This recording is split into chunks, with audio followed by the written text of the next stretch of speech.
Assalamu alaikum. I'm Ara Ishtiyaq here. Today is our last lecture regarding the discussion of factors leading to Muslim separatism. कि वो तमाम वजूहात जिसकी वजह से मुसलमानों ने एक सेपरेट होमलैंड लिया था, उनकी वजूहात को डिस्कस करने का आज, उनको कंक्लूड करने का आज हमारा आखिरी लेक्चर है। तो इसमें हम देखते हैं कि वो तमाम कौन सी रीज़न्स थी जिनकी वजह से हमने एक सेपरेट होमलैंड का मुतालबा किया था। तो one of those was political differences. There were many political differences which gave birth to the partition of India. बहुत सारे पॉलिटिकल डिफरेंसेस थे जिनकी वजह से सब कॉन्टिनेंट या इंडिया की डिवीज़न हुई और ये दो सेपरेट states बनी. The political differences between the Hindus and Muslims have played an important role in the development and evolution of two-nation theory. ये जो टू नेशन थेरी थी कि मुसलमान और हिंदू अलग अलग कौमें हैं, ये हर तरह से अलग हैं, इनको सेपरेट किया जाए, इसकी डेवलपमेंट के लिए और एवोल्यूशन के लिए बहुत इंपॉर्टेंट जो रोल था वो पॉलिटिकल डिफरेंसेस ने प्ले किया था. मतलब पॉलिटिकली ये इतने डिफरेंट कौमें हैं, हर लिहाज से एक दूसरे का डिफरेंट तरह से चलने वाली कौमें हैं कि टू नेशन थेरी बनानी पड़ी कि ये जो अलग कौमें हैं तो इनको अलग स्टेट्स में सेपरेट होमलैंड्स ही दिए जाएँ. During the periods of Congress ministries 1937 to 1939 Hindu state worst possible injustice with Muslims. मतलब कि ये पॉलिटिकल डिफरेंसेस क्या थे कि अब जब कांग्रेस की मिनिस्ट्रीज़ आई तो हिंदुओं ने बहुत ही जितना पॉसिबल हो सकता था उतने बुरे हालात मुसलमानों के लिए बनाए, उनके लिए अपॉर्चुनिटीज़ बिल्कुल ख़त्म की, पॉलिटिकली उनका कैरियर जो है वो ख़त्म किया. ठीक है, तो Hindu Muslim riots with were usual during the Congress rule. मतलब कि कांग्रेस की हुकूमत के दौरान जो हिंदू और मुस्लिम के फसादात थे वो मतलब चलते ही रहे. Vande Mataram, 3 coloured flag and statue of Gandhi were introduce at national level पे, जहाँ के मुसलमानों और हिंदुओं जो कि दो मेजर कौमें वहाँ पे रह रही थी उनकी रिप्रेजेंटेशन होनी चाहिए थी. उन्होंने सिर्फ वंदे मातरम जो कि मतलब हिंदुओं को रिप्रेजेंट कर रहा है, 3 coloured flag and statue of Gandhi को ही सिर्फ इंट्रोड्यूस करवाया गया, मुसलमानों की कोई रिप्रेजेंटेशन नहीं की गई. तो ये वो पॉलिटिकल डिफरेंसेस थे जिनमें अच्छा वो लोग कहते थे कि बस यहाँ पे ब्रिटिश हैं वो रूल कर रहे हैं अगर सब कॉन्टिनेंट को, तो उसके बाद सिर्फ हिंदू वहाँ पे डोमिनेंट है.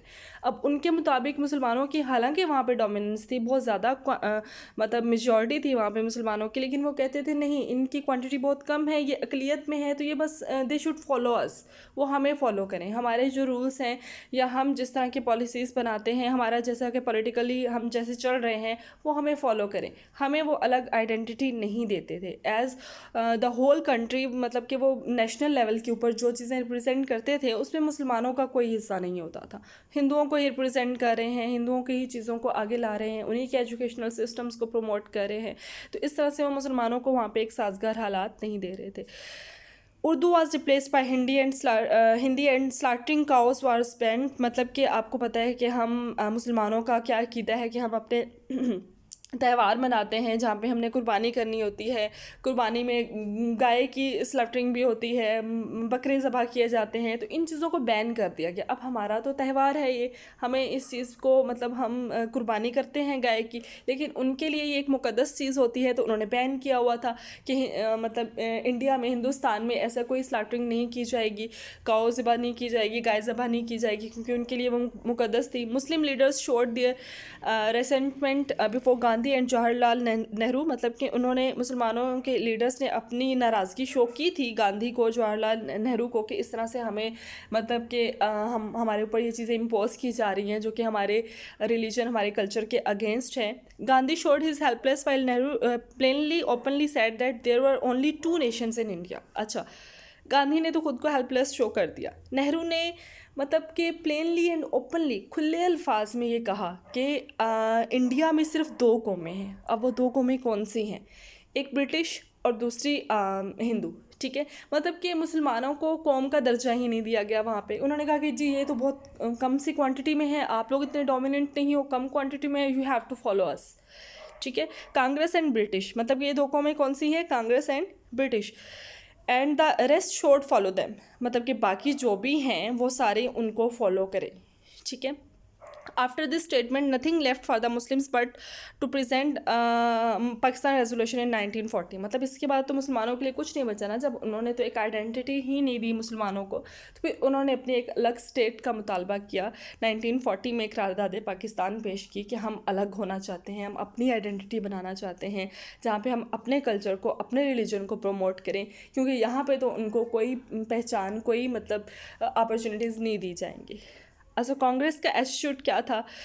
वैसे कांग्रेस स्टार्ट में तमाम इंडिया के लोगों को रिप्रेजेंट करने वाली एक पार्टी के तौर पे सामने आई थी, लेकिन उसका जो एटीट्यूड था उसमें वो मुसलमानों की रिप्रेजेंटेशन तो बहुत कम करते थे, उनके इंटरेस्ट के लिए बहुत कम बात कर रहे थे। The Indian National Congress was founded in 1885। 1885 में इंडियन नेशनल कांग्रेस बनी थी। It claim to represent all the communities of India but oppressed all Muslim ideas and supported Hindus. अच्छा, ये जो है इन्होंने क्लेम तो ये किया था कि ये बरसगीर में मौजूद तमाम जितनी भी वहाँ पे कम्युनिटीज़ हैं, हिंदू हैं, मुस्लिम हैं, क्रिश्चियन हैं, जो भी हैं, उनको रिप्रेजेंट कर रही है, उनके मफादात के लिए काम करेगी, उनके लिए काम करेगी।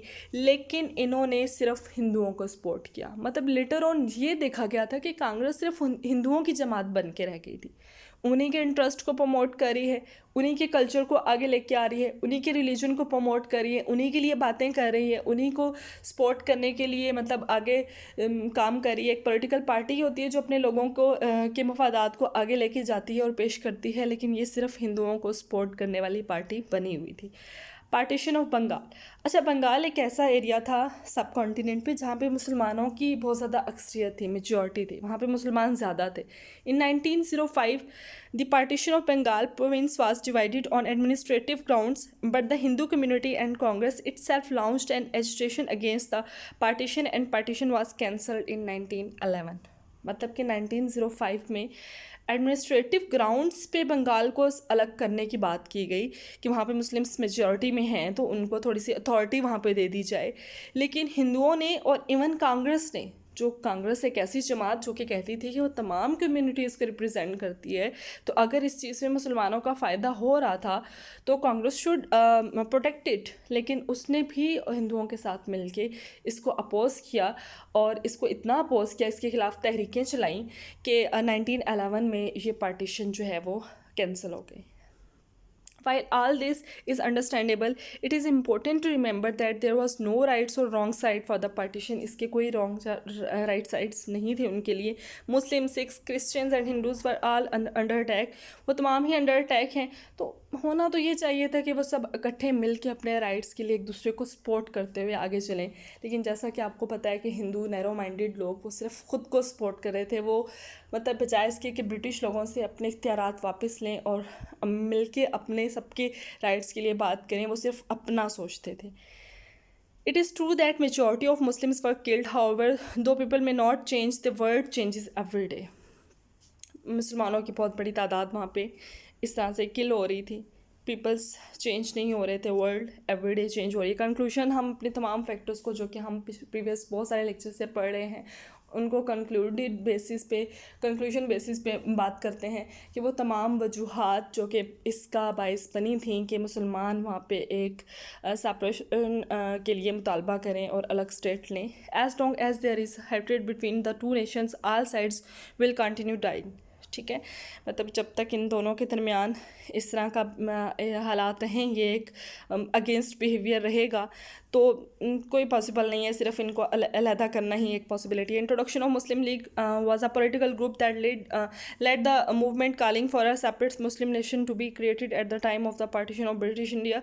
मतलब कि मुस्लिम लीग बनाई गई थी। देखें, ज़ाहिर है जब इतनी सारी वजूहात के बाद ये क्लियर हो चुका था कि सेपरेट स्टेट लेनी है, तो उसके लिए मुस्लिम लीग बनाई गई, जिन्होंने तमाम तहरीकों को लीड किया और मुसलमानों को जो है उनके मौक़िफ़ को आगे बढ़ाने में भी हेल्प की। तो that was all about today's lecture. If you have any question you can drop it in your WhatsApp group. अल्लाह हाफिज़।